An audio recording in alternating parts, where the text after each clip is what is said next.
organized by the Communist Party of Kenya, Marxists. And strangely, a number of them have been arrested and thrown into prison without charge or trial. This is very deeply worrying because, come to think of it, in 2026, arresting people simply for protesting, it's worrisome. You understand? We should have passed the stage a long time ago. These were people who only held up placards denouncing French neocolonialism, and to have been arrested, as of yesterday, they were still in custody. I'm completely shocked that the Kenyan government continues to behave in this manner. And I think it is proper for all of us to demand the immediate release of all the activists who have been arrested and detained without charge or trial in Kenya. You know, to understand the depth of French neocolonialism, you need to look at the currency regime in French-speaking Africa. You know, all the French-speaking African countries use the CFA, the CFA franc. Now, as a result of that, they are required to deposit all their foreign reserves in the Central Bank of France. It has led to the ridiculous situation where African countries actually borrow money from France, which is their own money, and they are required to pay interest on their own money that they have borrowed. This is clearly untenable. You cannot have this. There have been stories of the French controlling everything in their former colonies. A couple of years ago, there were stories of French petrol attendants in some of these countries and so on. This is clearly untenable. There is a story of Niger, which had large uranium deposits, which accounted for about 1/3 of the uranium which was used to power French electricity. And people who know France know that France, especially Paris, is noted for its glittering lights and so on. The resource for that came from Niger.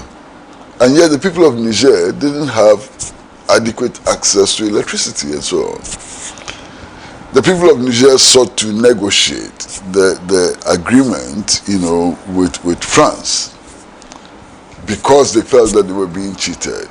At the end of the renegotiation, what they were getting was far less than what they were getting before the renegotiation and so on. And significantly, Niger's attempt to break away from French neocolonialism has led to significant improvements in the economy of Niger. Within the first 2 years of this break, Niger, which used to be classified as one of the poorest, if not the poorest country in the world, became the fastest growing economy in the world. So there's something to be said for the attempt to fight French neocolonialism in Africa. And surprisingly, some of our African leaders are standing with France against the mass of our people and those who give us international solidarity in this battle against neocolonialism. I think what the Kenyan government has done must be condemned in the strongest possible terms, and we should call for the immediate and unconditional release of all those who have been arrested. Well, so first of all, you need to understand that the Marxist Party, Communist Party, Marxist Kenya, is a registered political party in Kenya, registered under the Political Parties Act of 2011. So it's a legal entity. It's been registered to exist and participate in politics in Kenya. They have a different orientation, different philosophy from the new liberal policies and ideology being championed by Ruto. I mean, and the presence of Marxists all over the world indicates that many people are concerned with the attempt to re-enter Africa under the of France under the guise of what they now term the African Forum. Originally, this forum was called African France Forum, or France-African Forum. It didn't go anywhere. I mean, it was still exploitative. The basic underlying philosophy of that engagement was extractive. There was no African agency.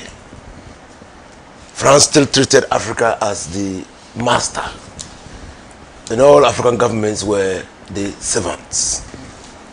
The people of Africa had no say in determining how their mineral resources could be used. In fact, it was even more pathetic for French-speaking Africa. When France said they were giving Africa, French-speaking Africa, its independence, they kept the levers of control. They still had a stranglehold on the economy of that country.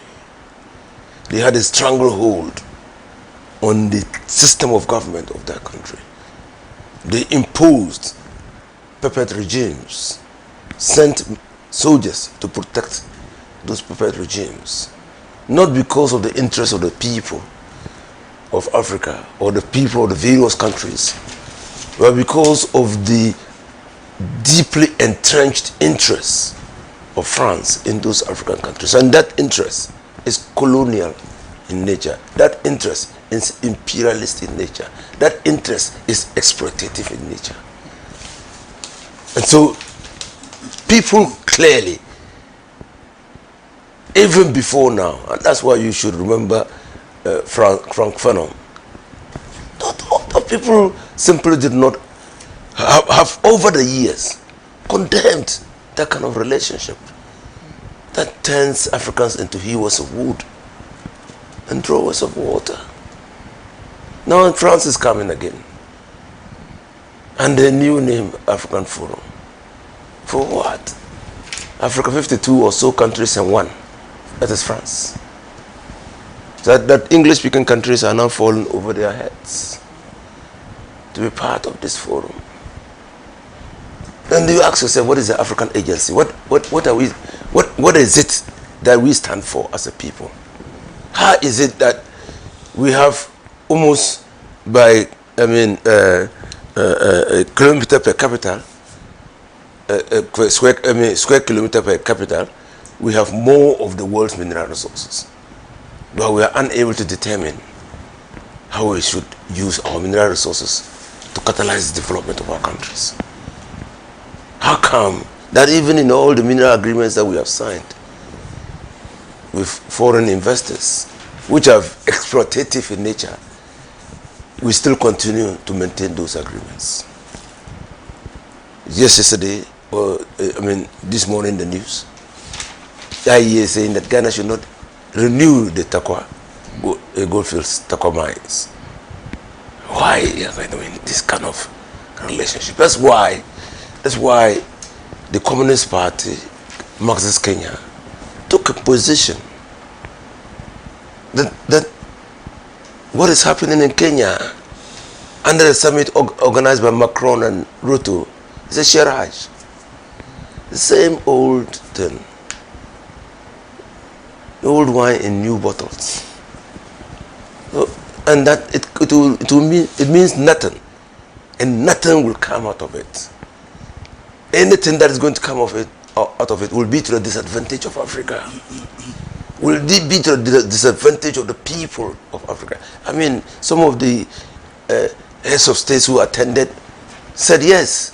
In the past, France had cut deals. I think I heard one of the is it Botswana or so saying that yes, in the past, the African heads of states had cut deals with colonial or imperialist forces and powers, colonial governments, foreign governments, for their interests, for the interests of those heads of states, and not for the interests of the people. But they are trying to look at it differently. How differently, we don't know. Communist Party, Marxist Kenya, thinks that there's nothing different. There's nothing different. There's the same script that is being, and that's why they came out to demonstrate against that. Now, but how is it that, sometimes you even fail to understand, how is it that the whole of Africa will gather together under the summit organized by France. The whole of Africa. If you cut Africa into bits and pieces, France will find fitting in it more than 5 times. I mean, how is it that France? Why is it not Africa, Europe? Because France is part of the European Union. Okay? Why is it that it's not Africa, Americas? Why? That is Africa, France Summit. You know, sometimes you fail to understand what moves our people into cheapening themselves to the level of engaging with individual countries like France and negotiating deals with an individual country like France. And France's history in Africa is nothing good to write home about. Look at how they treated Guinea, pouring concrete into pipes, destroying infrastructure, when the people said they wanted their independence. Look at how they treated Algeria. Even though Algeria was seen as part of the metropolis of France. But when Algerians stood up, they had to fight a bitter war of liberation. So the history of France and Africa is not particularly a pleasant one. I mean, go to Togo. Look at the development in Togo. And this was a country that was colonized by France. I mean, Houphouët-Boigny's Ivory Coast was part of the legislature in France, the Parliament of France. Go to Ivory Coast, apart from Yamoussoukro and probably Abidjan. Go to Ivory Coast and see. Meanwhile, if you look at the resources that Ivory Coast contributed to the economy of France, apart from what Comrade Kosipra has said, which is the currency being printed for the French-speaking countries by and supported by France, which compels them to lodge their export earnings in French banks and go back to those banks and borrow the same money that they have lodged there. Exploitative. And our leaders seem not to, well, maybe they get it, but they can't do what, they can do nothing about it, or what. And that is why the Marxist Kenya, and it's a lawfully registered political party. I mean, we shouldn't make a, it's not an anti-establishment. It's an establishment that has met all the conditions that a political party needs to meet to be able to register in Kenya. It's registered under the Political Parties Act of 2011. Thank you. Right, so the clarion call out there is that release the arrested protesters. Right? They've done nothing against the law. Let's come back home and look at issues around politics, and we'll go to the camp of the NPP. The flag bearer of the New Patriotic Party has been speaking at the back of what he sees to be abuse of state power. And in fact, he released a statement, and if we can project the statement on the screen, I'll guide viewers through portions of the statement that was released by Dr. Mahamudu Bawumia, and he labels that democracy and free speech under siege. He says, I have observed with great concern. So if the team can project the imagery, right, the statement on screen for us to go along with viewers. Part of it says, I have observed with great concern the endless assault on the fundamental rights of officers, activists, and supporters of the New Patriotic Party, NPP, across the country by this Democratic Congress government. These attacks, arrests, detentions, and unconscionable bail conditions have been a persistent feature of the NDC government since they took office on the 7th of January 2025. The latest of such acts of intimidation has been the arrest, detention, and subsequent release of David Esando for lamenting on social media about the return of Dumso and the bizarre decisions to put the NPP Bono Regional Chairman Kwame Bafo Abronye into custody.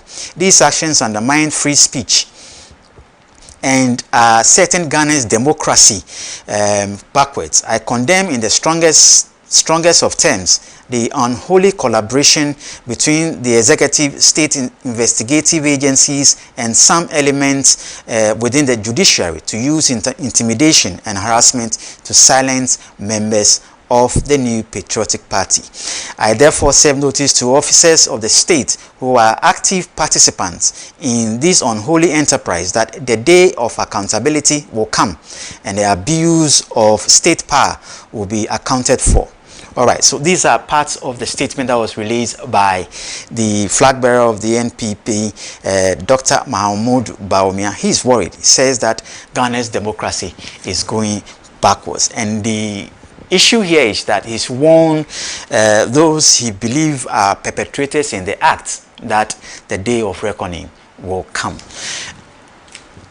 Mr. Pratt, I want to start with you on this one. This is what the NPP flag bearer seems to be saying, and a lot of commentaries has, been coming forth since this statement was released at the back of the recent rearresting and putting into jail the Abronye, that gentleman. I don't know what meanings you read into the accusations that the NPP flag bearer is raising. Well, I think first of all we need to look at the principle. And the principle simply is that free expression is vital for national development. In fact, all ideas that have become dominant ideas in the world started as minority opinions. And indeed, if you look at history, some even scientific knowledge, when expressed in the past, led to executions and so on.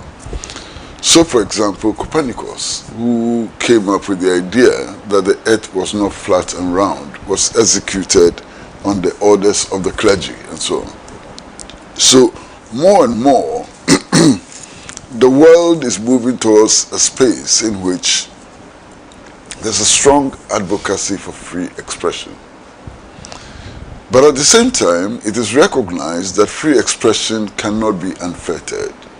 As if free expression is unfettered, then some expressions can lead to major catastrophe for the world. In fact, there are indications that some verbal expressions have led to war in the past. So many instances where verbal expressions have led to war. Verbal expressions have led to the subversion of national integrity, sovereignty, and so on.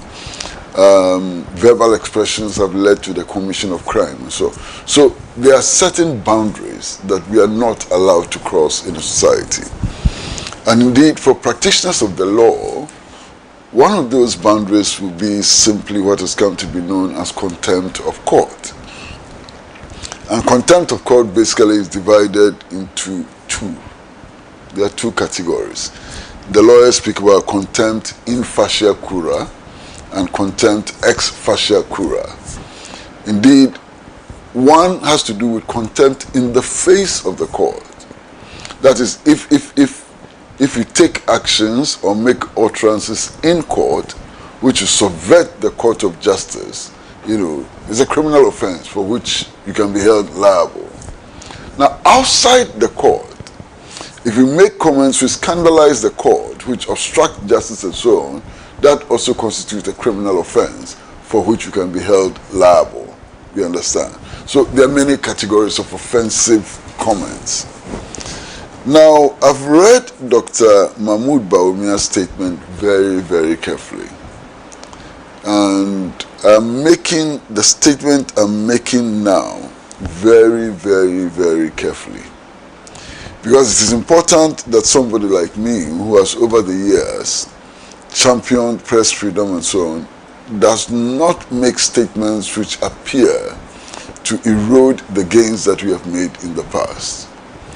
At the same time, it is important to make statements which uphold the sanctity of the national order we have, so that this country does not disintegrate into chaos and so on.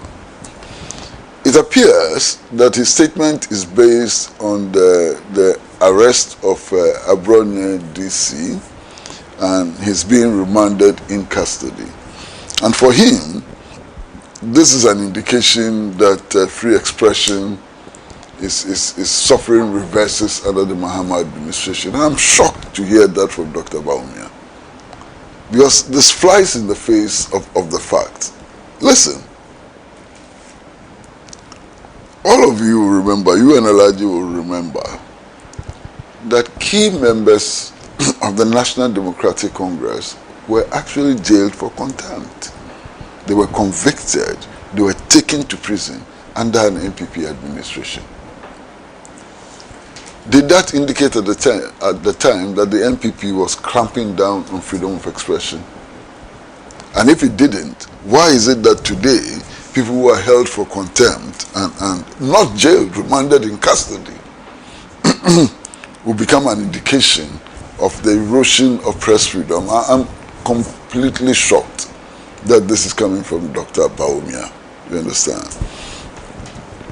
Now, the Chief Communications Officer of the National Democratic Congress, what is his name, Sami Jemfi, was arrested during the NPP period.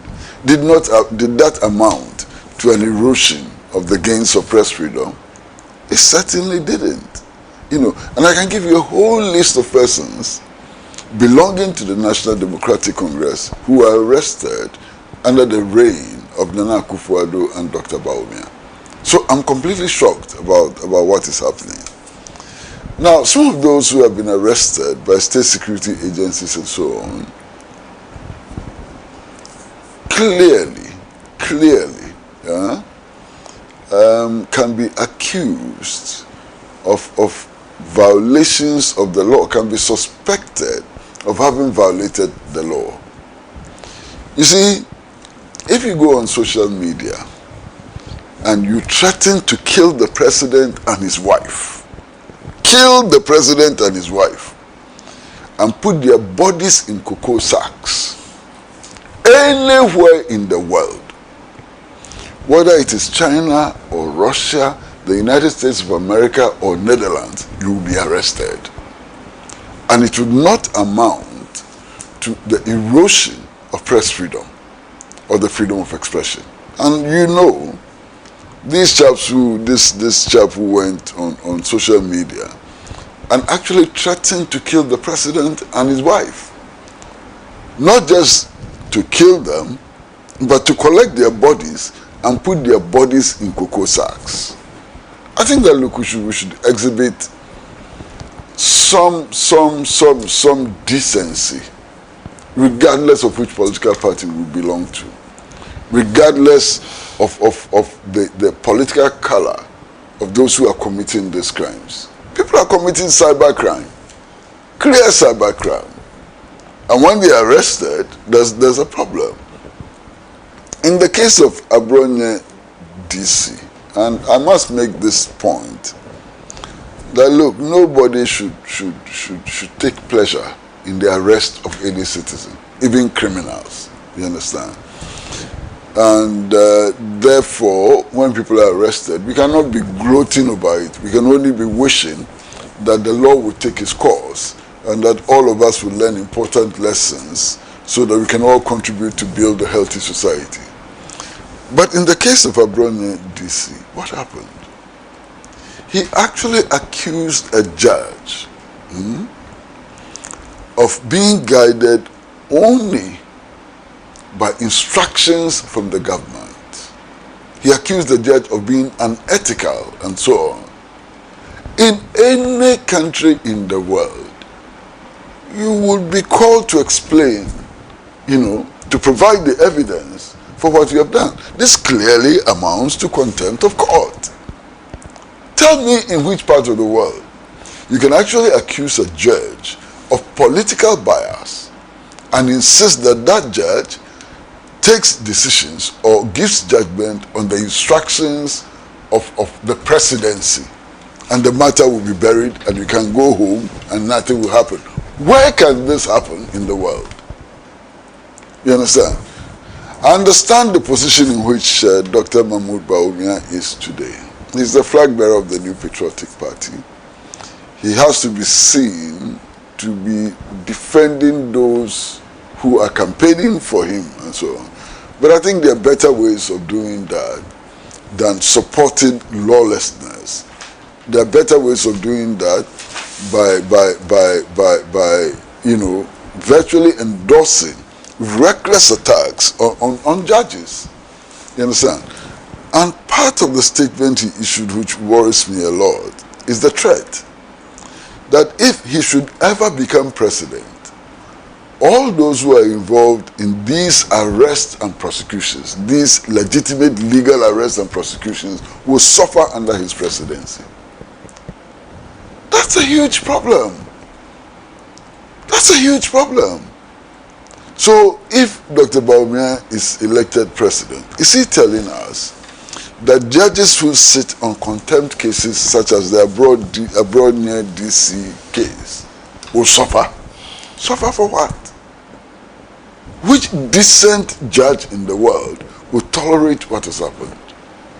Look, I started my journalism career as a court reporter, and my first encounter with the law of contempt was in a Labadi court, then presided over by Justice Broby. You know, what offense had I committed? I had gone to the court and I was reading a newspaper in the courtroom. I hadn't condemned the judge, I hadn't done anything. I was reading a newspaper in the courtroom. And the judge saw me reading a newspaper in the courtroom and he ordered me to stand up. And he said they should bring me into the dock and charge me with contempt. I nearly went to prison. Justice Broby, one of the legal luminaries of our time, he threatened to take me to prison for daring to read a newspaper in the courtroom. You understand? In fact, I don't know what the practice is today. I haven't been to court for a very long time. But in the past, if you went to court in a t-shirt, you could go to jail for contempt. If you went to court and you were not a journalist, you were not a lawyer, and so on, and you are seen taking notes in court, they would convict you for contempt, and so on. So to actually go to the extent of attacking the integrity of a judge, why? That judge, doesn't he have rights? Is a judge not a human being? So you can destroy the judge and his image and so on and walk free because President Mahama has to demonstrate that his regime is tolerant of abuse and so on. In any case, what role did President Mahama play in this particular case? Is he the one who ordered the judge to cite the accused person for contempt? Clearly not. So how is the Mahama administration under attack in this matter? I cannot understand. The most famous case is the gentleman who was arrested for making a social media post alleging that Dumso is back. Exactly. I would consider that a borderline case. You understand? I would consider that a borderline case. And indeed, if I were in charge of arrest and prosecution, I would not arrest that guy. I would consider it the expression of his views, you know, and would not arrest him. But you see, it's not everybody who would think like I do, okay? Because Dumso has become a technical term. You understand? It has become a technical term with technical implications and so on. And it has consequences for doing business in Ghana. It can affect international investment and so on. So to make a public statement that Dumso has returned, you ought to have a basis for making that statement, especially when government and the Minister of Energy has come to explain that we don't have Dumso. And that what we have is that a number of transformers have become defective and the transformers are being changed. If that is the case, is that Dumso? You understand? So to say something which is not true, you are actually on the borderline. I would have ignored it. I wouldn't arrest such a person if I had the power so to do. But somebody else has done it. Now, what kind of reaction should we have? I would make a statement, for example, urging those with powers to arrest and so on to be a little more tolerant, rather than threaten them that if ever I come near power, they will suffer. You understand? And I would also have urged those who make public statements on social media, on regular media and so on, to be careful what they say. You can't just say anything. We are not living in the jungle, you know. We are living in a civilized society. Now, all of this is happening against the background that for the first time in about 8 years, Ghana has made significant improvements in global recognition as a country which is promoting free press. You understand? The Press Freedom Index puts Ghana very, very high. I mean, we've risen in the Press Freedom Index. So how can people like Dr. Bawumia be making the statements that they are making, especially when the world thinks that we've made a lot of progress? Does he agree with those responsible for the Press Freedom Index? And if he disagrees with them, what is the empirical evidence he has to support his position and so on? Look, I think that these are important issues and we should not reduce them to party political propaganda. It doesn't help us, especially practitioners like us. We ought to be empirical in our analysis, in the conclusions we come to, and in the statements that we make publicly. Most of the argument has been centered around, and you earlier on made mention of political intolerance, right? The discussion has been centered around government not being tolerant, you know, politically, charging the atmosphere, and also the role of state agencies who are involved in the arrest, the mode of arrest, and then bail conditions. These are issues that people are attaching to the issues under discussion. You see, those who want to operate within the legal framework ought to demonstrate that commitment. Bail conditions can be challenged in court. It's part of the process. If you are arrested and you are given bail conditions which you think are harsh, or flies against the law and so on, there's a legal remedy. You can go to court and get the bail conditions changed. And bails are not imposed arbitrarily. There are guidelines for imposing bail conditions. There are guidelines. Okay. For example, if you are a flight risk, that is, if there is a strong suspicion, if the judge suspects that if you are released, you would run away from the jurisdiction and so on, the bail conditions are usually high. In fact, even on that basis, you can be refused bail. And it is legal, it is legitimate. If you think that you are not a flight risk, you go to court, you challenge the judge's decision or the authority granting bail, and hopefully, if you are right, in the court process, and there's a hierarchy of courts. There is the magistrate court, there's the circuit court, there's the high court, there's the court of appeal. You can go all the way up to the Supreme Court. So what is the problem? What is the problem? And in fact, under this administration, even though the decisions were not made by the presidency and by ministers and so on, they were made by the appropriate authorities, some bail conditions have been revised. You understand? It's even possible to go to court and get the bail conditions tightened based on the circumstances and so on. You understand? For example, today, and this is a hypothetical situation, if the former finance minister Kennedy Oforiatta is extradited to Ghana, I would predict that his bail conditions would be very strict,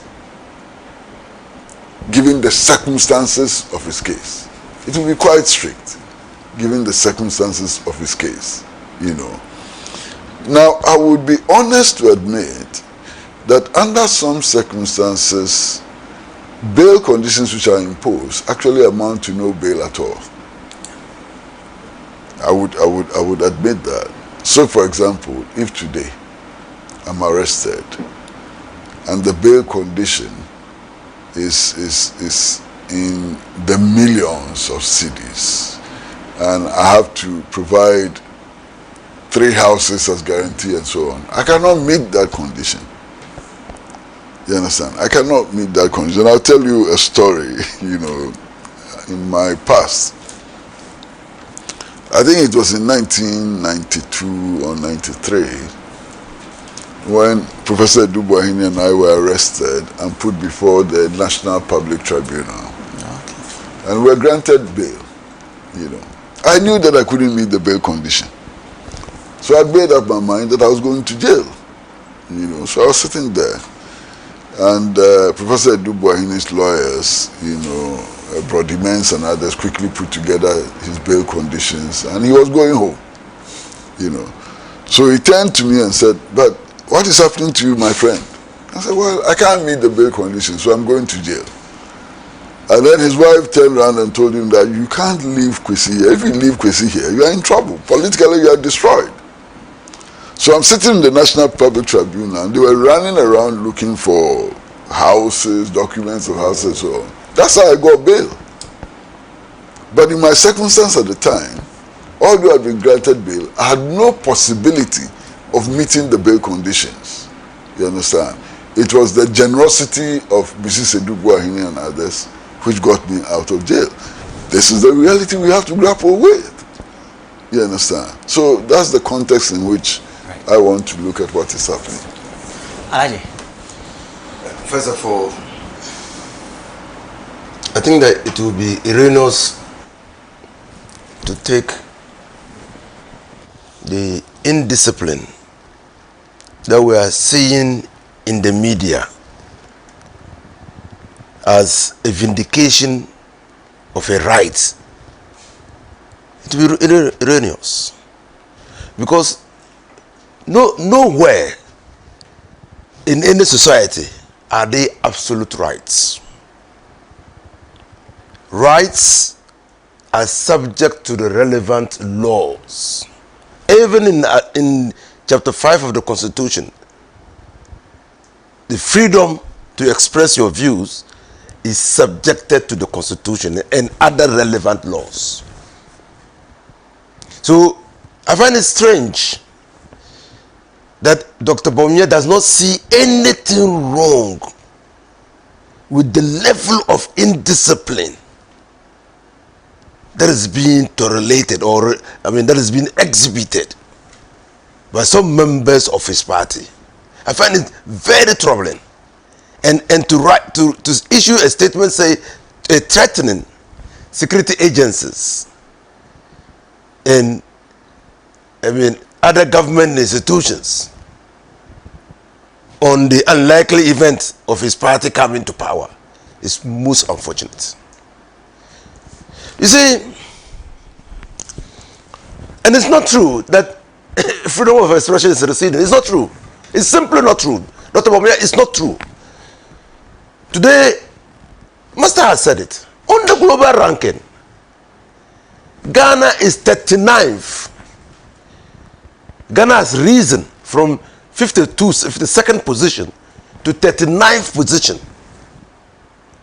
It's the 4th in Africa, only after South Africa, Namibia, Cape Verde, and some other countries. Cape Verde, 3 countries. Ghana is the 4th. So in the whole West African sub-region, Ghana is leading in that index. Yes, there's more room for improvement, but we have to celebrate that. It means Ghana is accommodating. That's what it means.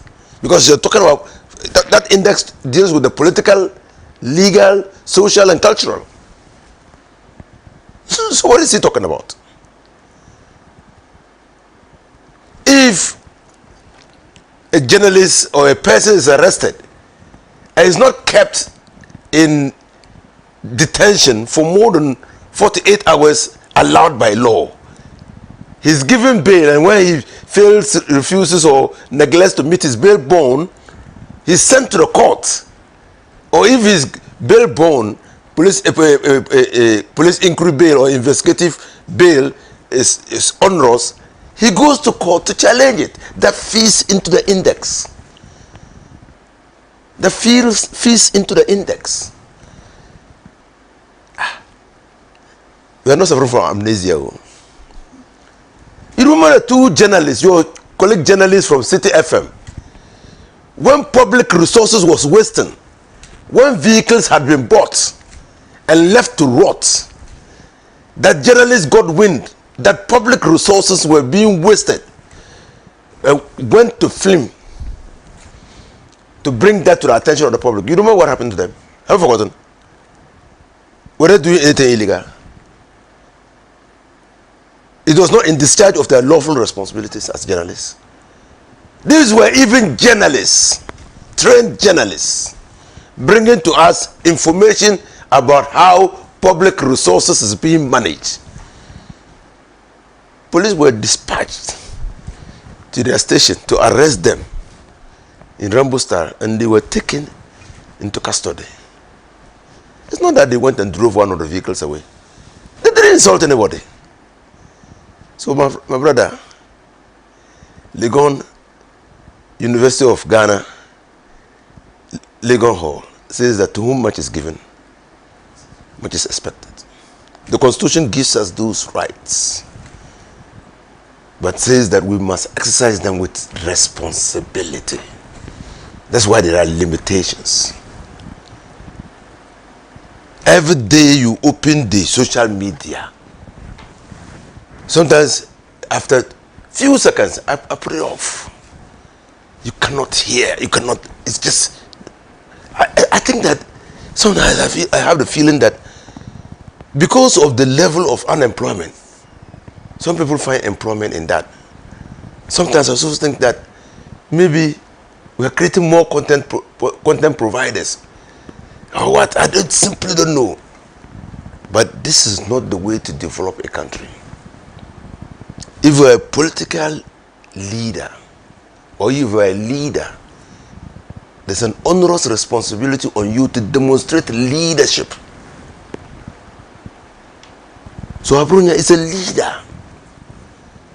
He's a Brown Hartford regional chairman of their party. And they want future generations to come, who will aspire to be chairman of this party, to behave like him. Is that a standard? Is he the standard? Is he the standard of their party? It's disgraceful.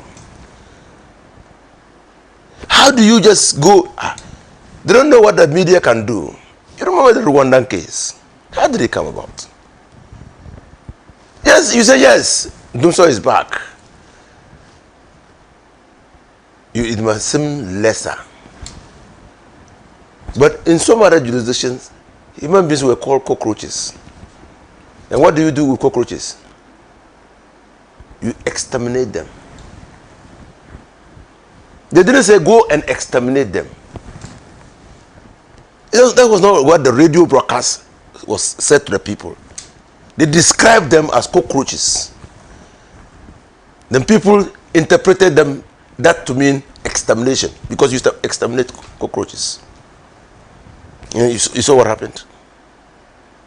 That's why there is always an invidious responsibility on us to be responsible, to be rational. When we are communicating, just having the platform, Pan-Africa, in contributing to discussions, I need to be rational, to be able to shape opinion in such a way as people to become more civil-oriented, looking at the larger picture. How do I contribute to develop this country? Not because I want to come and sit on TV. It's very important.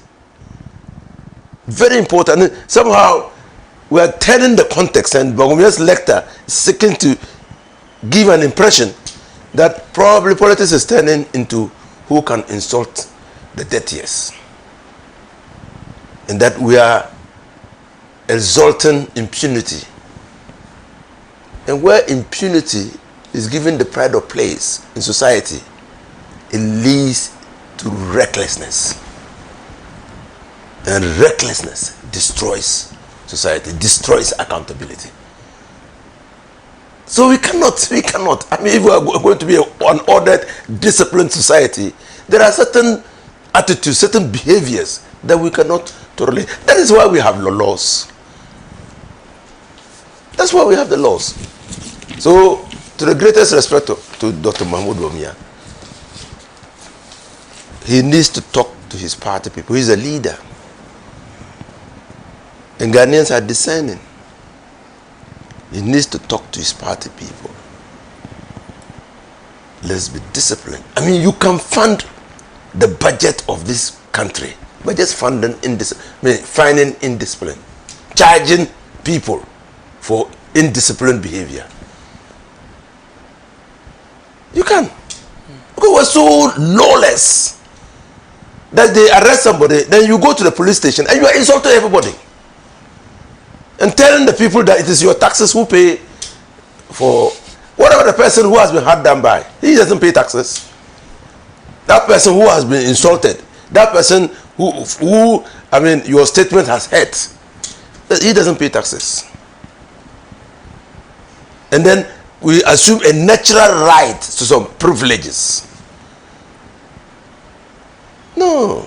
Elijah, in the midst of, trying to control the space, must government's posture or composure point to the fact that, look, we're using a sledgehammer, so to speak, to hit a fly? There's no sledgehammer. In China, if you are given opportunity to serve the people and you abuse the opportunity depending on the level of abuse, everybody, the system in China has come out with a regime of sentences. That's why there's discipline in China.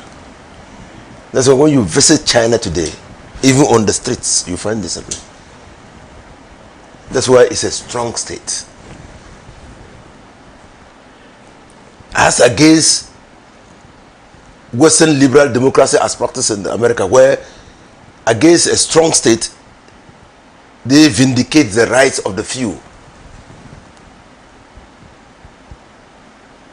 So you can then argue, because of your Western orientation, that you are using a sledgehammer. That's the thought. That's your thought process. But you forget what the consequences of a reckless statement will do to society, which involves a greater number of people. You forget that.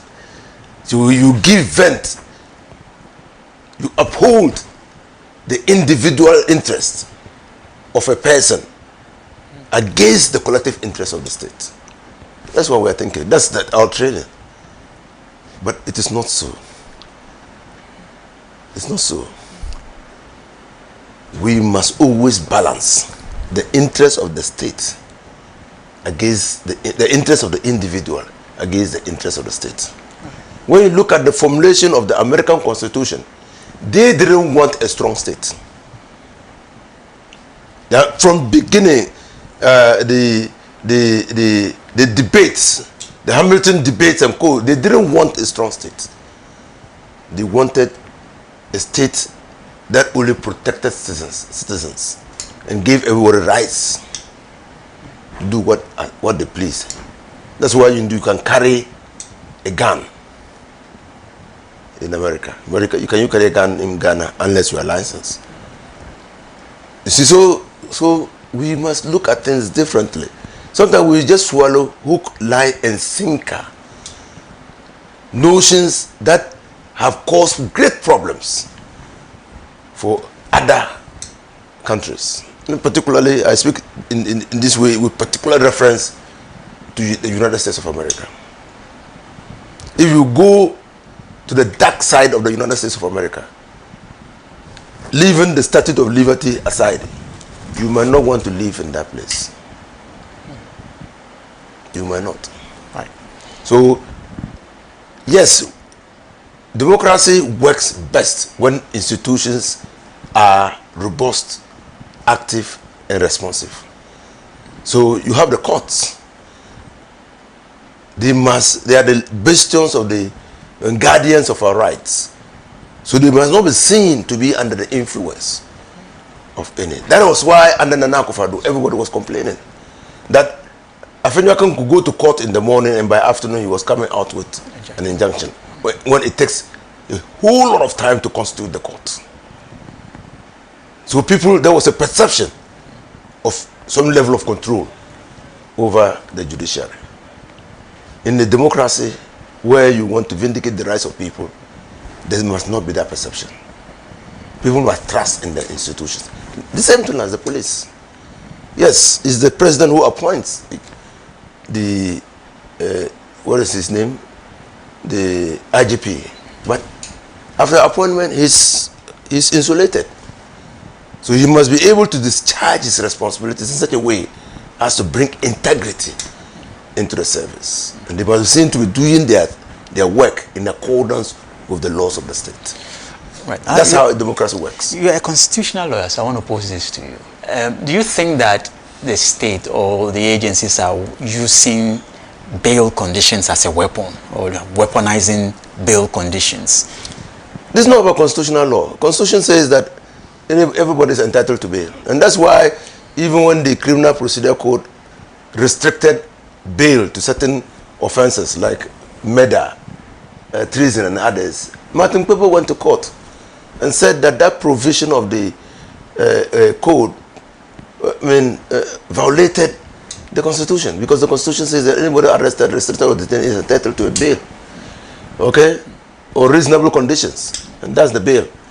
And the court said, yes, you are right. So there must not be a case where we will say that if you are charged with murder, you don't get bail. There must not be a say, or if you are charged with treason, you must not get a bail. It's the conditions, just like Comrade Pratt has said, it's the conditions, because you must be released on conditions. It's the conditions that you must meet to ensure your attendance to court. And where those conditions are given, are imposed for your temporal freedom, and in your view or in the view of your lawyers, they are onerous, they are harsh, they can escalate. That's why we have different levels of courts. They can escalate and then go and argue that these bail conditions were imposed to ensure that you perpetually remain in custody. And the court can argue and show why. And if the court buys in, if the court is persuaded, it revises the bail conditions, and then you're out. And so we cannot, and even in non-democratic eras, the example he's given, Comrade Pratt has given, was in the PNDC days. It was not a constitutional order, you know. So the court is always aware that overzealous prosecutors and investigators can impose conditions for the temporary release or freedom of an accused person in ways that prevents the accused person from meeting the conditions in order to gain his temporary release. The court is always aware, and that's why the court says that if such situation arises, come to us. And if you are satisfied that your crime merits a lesser condition or lesser conditions imposed on you, we'll review it and then give you those conditions. Right. Let's turn attention to the camp of the NDC now. We know of reports that there's some heightened in and out fighting when it comes to the NDC's future flag bearership race. Right? Some names have been mentioned, some surveys have been carried out, with others, pegged as leading the race, even though they've not made public pronouncements on their decision to contest.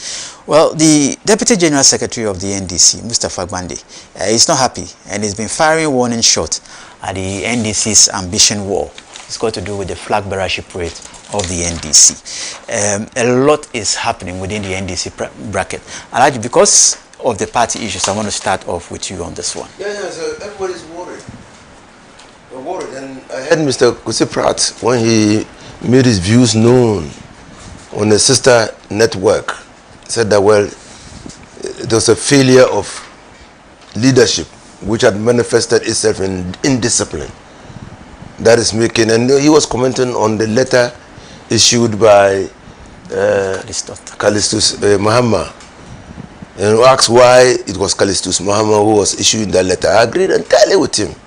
In this particular case, I think that it's just simply too early to begin to wanting to succeed the president, who is just one year, 5 months in office. I mean, and that is breaking down. I mean, I remember, I don't know whether you've read it, comrade, President George Bush Jr., when he was going to select Donald Rumsfeld as his running mate. I mean, he was consulting Donald Rumsfeld on who should be his running mate. And while they were discussing and looking at all the people whose names came up, he finally came to the realization that, in fact, the running mate he was looking for was the man who was helping him to find a running mate. Why? He needed a running mate who would not be overly interested in replacing him or in succeeding to his office. This is not what we have here. It's not our running mate we are talking about. It's not our vice president we are talking about. She's been very disciplined. I have tremendous respect for her. Since I got to know Jenana Upuka-Jiman, when President Mills nominated her onto the board of UNESCO, I've always admired this lady because she has timing. She's not overly ambitious, and she's intelligent. If anybody was to be scheming to replace the president, who will be scheming? Not the vice president. Even in Musa Danko's polls, she does not feature.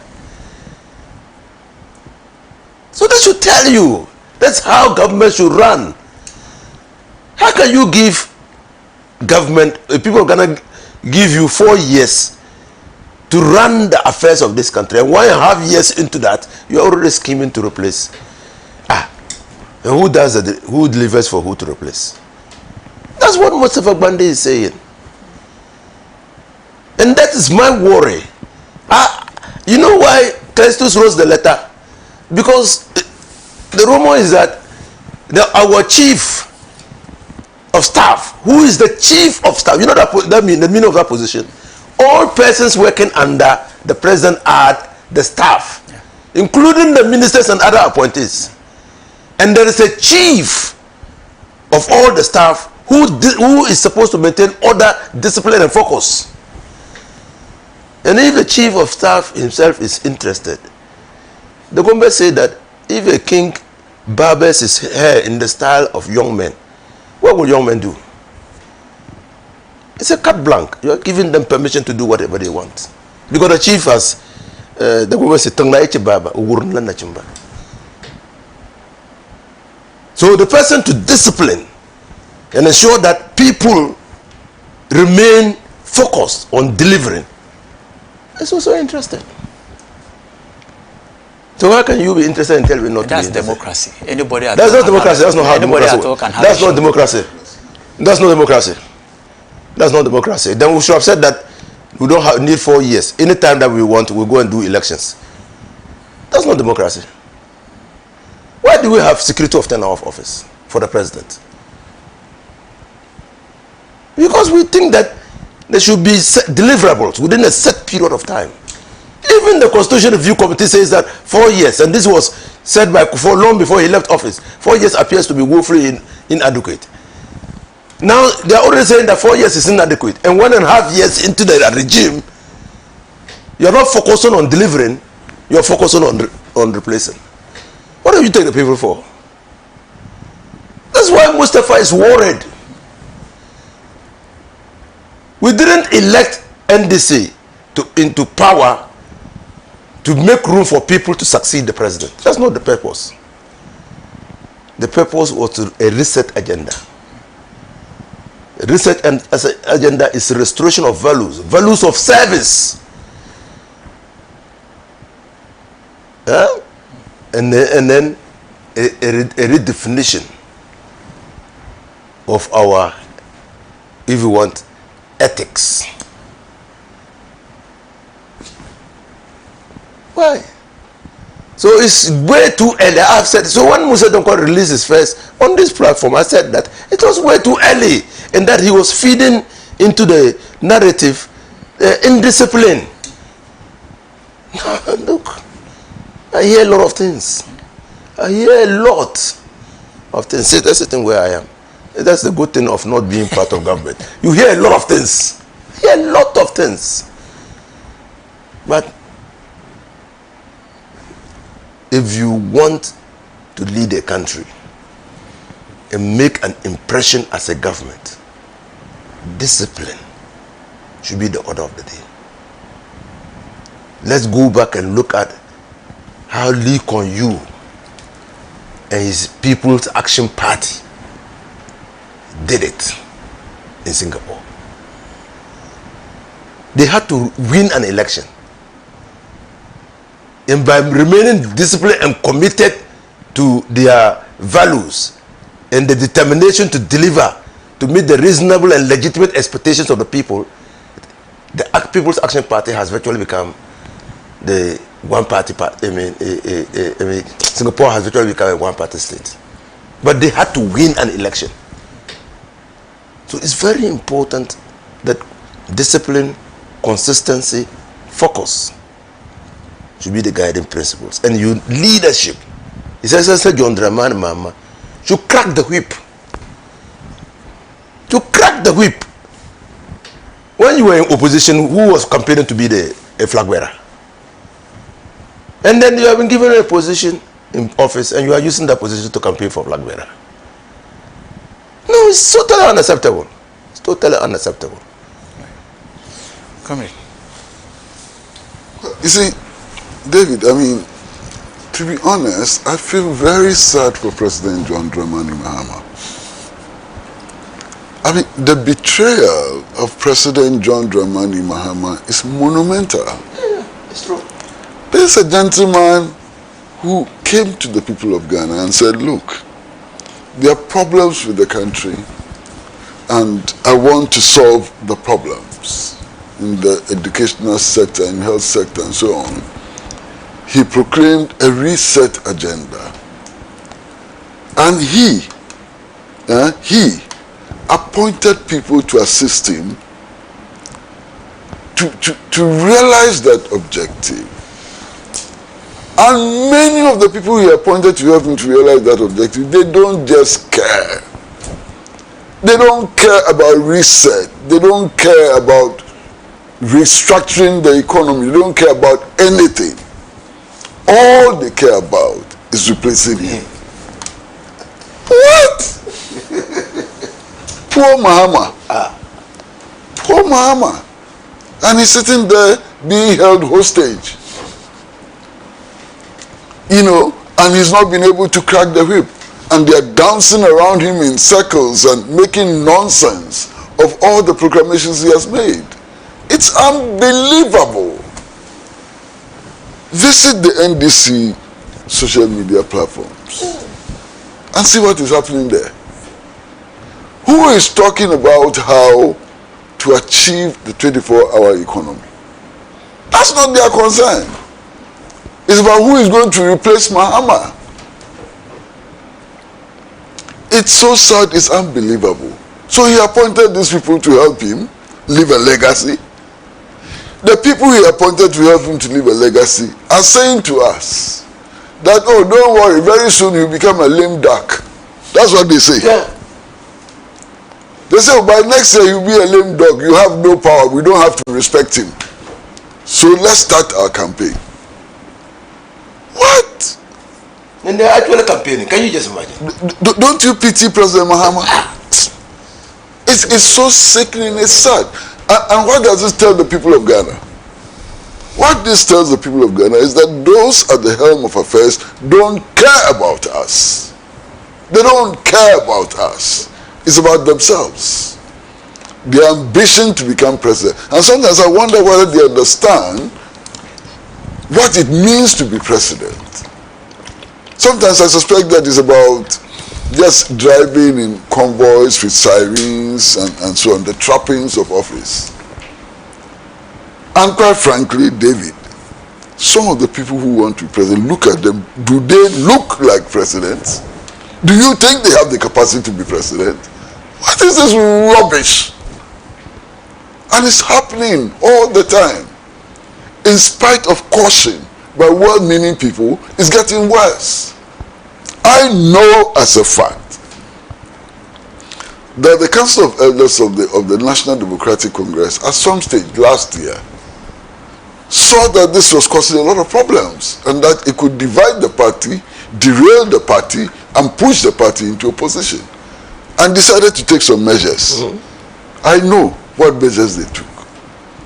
And I know who went to the Council of Elders of the NDC to promise that they were going to stop. Have they stopped? It's getting dirtier and dirtier every day. It's sickening. Look, I want to read portions of what Mustafa Bandi said, how it is reported in the Hawk newspaper. It says, a storm is brewing inside the ruling National Democratic Congress as fears mount that the party could be tearing itself apart over who succeed President John Dramani Mahama. At the center of the drama is Mustafa Foyo Bandi, Deputy General Secretary in charge of operations and also a senior figure at the presidency, who has thrown a political hand grenade into the heart of the debate over secession. In a blunt intervention that has sent shockwaves through the party, Mustafa posed the explosive question, what if there is no flag bearer raised?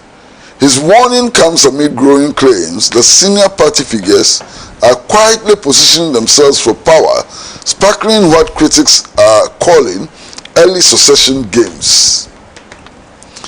Inside government, Mustafa didn't hold back, accusing ambitious party members of turning internal politics into a free-for-all where anyone with influence is allegedly trying to build a war chest ahead of a future contest.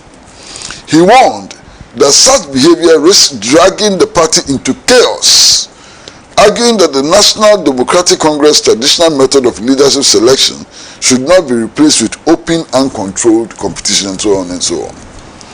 You see, how can I disagree with Mustafa Bandi? How can I disagree with him?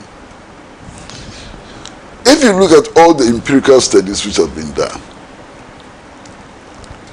anybody who seriously is aspiring to be president, to become presidential candidate of a political party which is serious about winning power, ought to have $100 million in his back pocket. Yeah, that was 2016. His or her back pocket. $100 million. Yeah, CDD, yeah.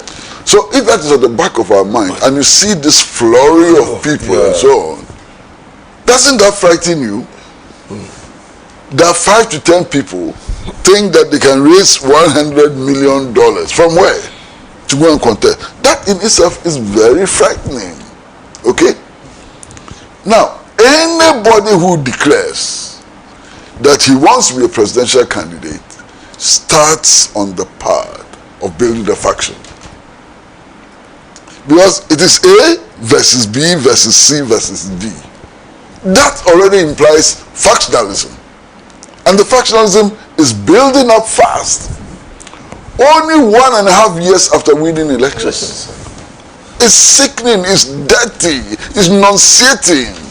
And I wonder why President Mahama continues to allow this to happen. I can't believe it. It's nauseating. Look, I have ears that hear some things. Today, if you go into the government machinery, some departments, some agencies, some setup is not working well. Do you know the excuse they give? So, we are not getting financing for our projects because the finance minister is interested in becoming president. And because he knows that I won't support him, he doesn't want me to succeed. It's all over the place. How do you tolerate that in government if you want to succeed?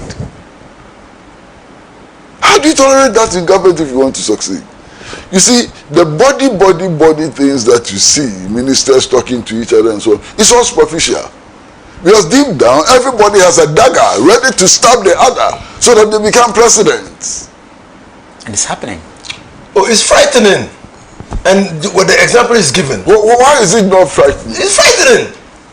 Why are you asking whether it's happening? It's automatic. Yeah, it's frightening, yeah. You see, if you have two ministers who all are determined to compete to succeed President Dramani Mahama, do you think they will cooperate?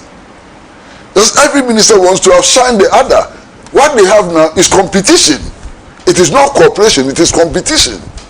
And it is a very dangerous thing to happen. And you see, my brother, let's be honest, that is why me sitting here,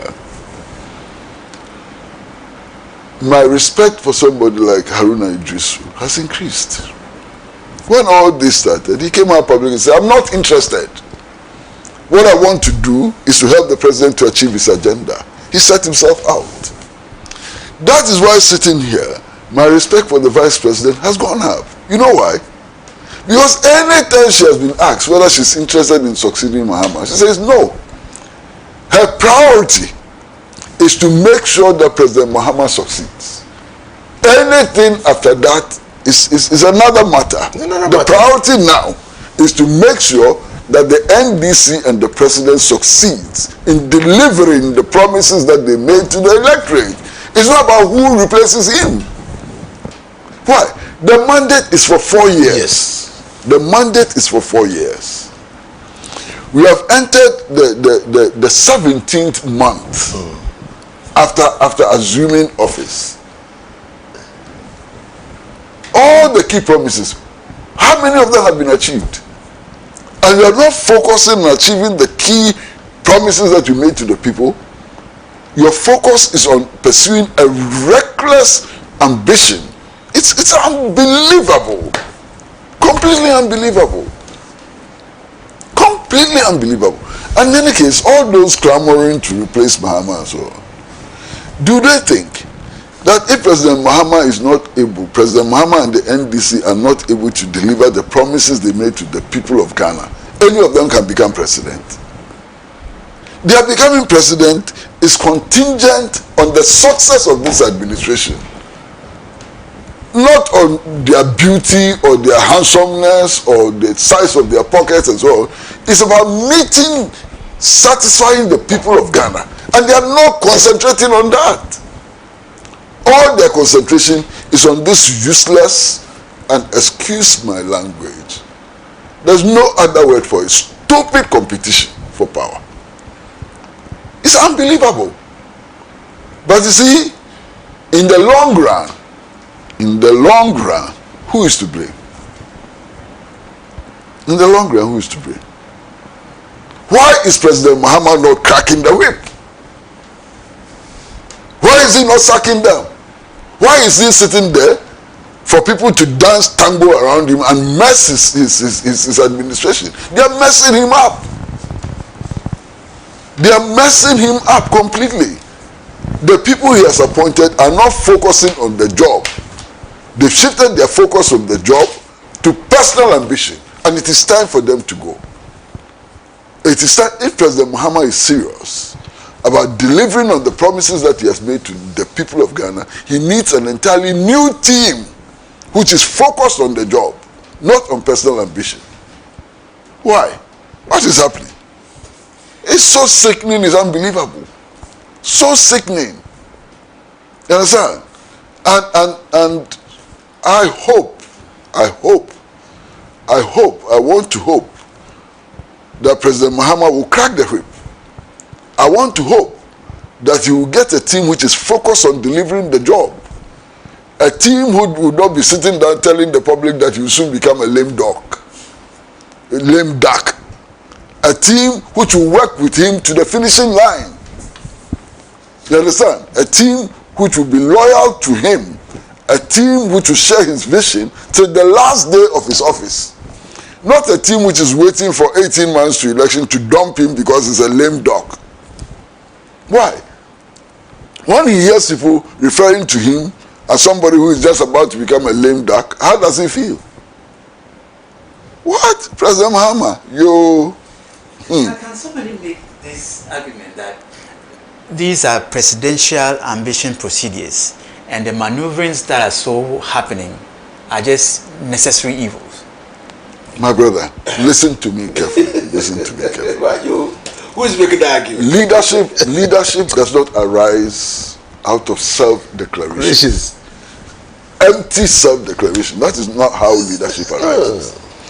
Leadership arises out of commitment to a common goal. Today, if people in this administration are seen to be working hard to solve the problems of Ghana and so on, they emerge as leaders. Yes. It is not because they are proclaiming themselves as leaders or they are paying people to sing their praises. That is not how leaders emerge.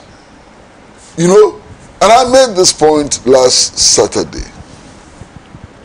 If you join a political party, it means that your personal interests and ambitions have been subordinated to the collective ambition and interests. You understand? What they are doing shows that they have no respect for their party. When you are given a political appointment as they have been given, it means that you have no right to think about your own interests. You have to think about the collective interest. It shows that the interest of the NDC doesn't matter. The interest of Ghana doesn't matter. It's their personal interest which is superior. You understand? And to do this at the time when there are many foot soldiers, many people who are sacrificing for the party, some of who are unemployed. Some of the people today who are struggling for your party are unemployed. Some of them in the last 17 months have not had any appointments. Some of them in the last 17 months don't know how to feed their families and so on. And you are not concerned about that. You are interested in going ahead. As for you alone, you become minister, you become so and so, you continue to rise. The rest, you don't care about them. Who are you? What do you think you are? It's so sickening. I think that what Mustafa Gandhi has said is perfect. They should listen to Mustafa Gandhi. They should listen to Callistus Mahama. They should listen to the same voices in the party and focus on the agenda, the national agenda. It will emerge. It will emerge. You don't have to preposition yourself. In any case, the party that we know. Watch the record of the NDC. What's the record of the NDC? Who became president because they maneuvered and did these kinds of things that they are doing? Nobody who did this in the party ever succeeded. Check the record. President Mahama himself, how did he become president? Did he do what they are doing? He didn't. In fact, I know as a fact, when President Mills decided on him as a running mate, and he was told, he was shocked. I said they had to negotiate with him. I can tell you stories. In fact, the first time he was told, he said, "Oh, why? He wants to go to school and improve his, educational qualification and so on." That was his first reaction. When he was first told. At that time, he was living in where is this place? Is it? No, he wasn't living in Jowulu. He was then living in this place. It's Legon. Okay. You know, when the news was broken to him, President Mills himself, did he do what they are doing to become president? When he was approached by their horse and so and told that Mr. Rawlings wanted him, he was surprised. You understand? Why? Nana Jane Opokwa Jemai. Did she do what they are doing? When Nana was approached by John Mahama, she was shocked. You understand? They should stop wasting our time. And wasting their time and the time of the NDC. I think there should be some restoration of values. We are a social democratic party. And then we have a way of doing things. And so I think that the research should include the restoration of our values. Right. Okay, so let's do some messages and then we'll be done for today's show. Let's go on Facebook. Masawudu Kumasi Bantamai says Ghanaians will never forgive JM and the NDC if they fail to implement that so-called 24-hour economic policy. We warned Ghanaians not to fall for the NDC deception, but they did not listen. All right, thank you so much, Masaudu. Musa Batwa says, I read with disappointment the letter from Dr. Mahmoud Bawumia criticizing the security agencies for doing their work. Free speech should not be used as a cover for insult. Okay. I urge the security agencies to remain focused and continue enforcing the law professionally without yielding to political pressure. Patrick Ngeti, I've seen your message. Adiko Michael Faith says, Pratt, if you are scared to mention their names, let me mention them for you. John says, Julius Debra, Professor. Okay, so he goes on to name the candidates. I'm scared. It's not about the individual, it's about the practice. It's about the practice that must be condemned. You know, why? All the people who he has mentioned,